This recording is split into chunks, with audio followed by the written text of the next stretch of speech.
উনি লোক খুব ভালো ছিল বা এদের ফ্যামিলিটা খুবই অত্যন্ত দুর্বল। গড়টা বাঁধতো আরও 2 বছর আগে বলছিল আমাদের বাড়ির দ্বারা ইটের বাড়া আমরা জমি পরে বলছি বাজান তুমি আর 2টা বছর অপেক্ষা করো, গড়টাও কমপ্লিট করতে পারবে। তাছাড়া এই যে এই আমাদের বিআইন এরা খুবই আর্থিক অবস্থা দুর্বল, যাতে সরকার বা জনগণের কাছে আমার একটা অনুরোধ, সকলে দোয়া করবেন। আর যাওয়ার আগে আমাকে বলছিল যে খালু সাহেব আমার ছেলেটা আর রুমায়েরা আর বাবা আপনি দেখে যাবেন আসবেন। আমি আল্লাহ বাঁচা রাখলে 1 বছর আর কয়দিন গন্তে গন্তে যাইব গা। তখন তাহলে দেখা গেল আমাদের ভাগ্যমন্দ।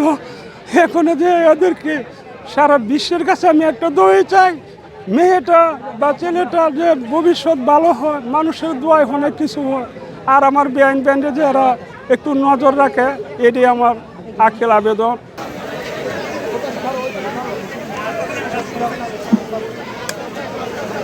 বাড়িঘর কিছুই করতে পারি নাই, সামান্য একটা গরবান ছিল তাও কোনো তো আদায় শেষ করতে পারে নাই, এবং মা বাবা এবং ভাই বেড়াতে যা আছে খুব নিম্নমানের, যা বলা মুশকিল। আমার বাড়ি কটিয়ে দিয়ে তবুও আমি এখানে আত্মীয় না এসে পারলাম না, কিন্তু আসছি তাদের টানে। কিন্তু তারা যে সমস্যা জর্জরিত, আল্লাহ যেন সরকার এবং এই দেশের লোকে যাতে তারা চলতে পারে, আল্লাহ যেন সেই তৌফিক দান করে।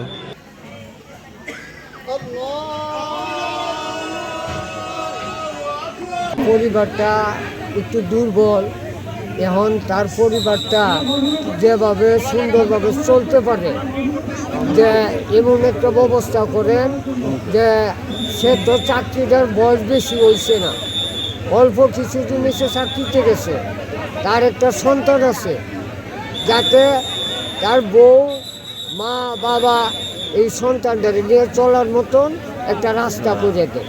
এইটি হলো আমার সরকারের কাছে আবেদন।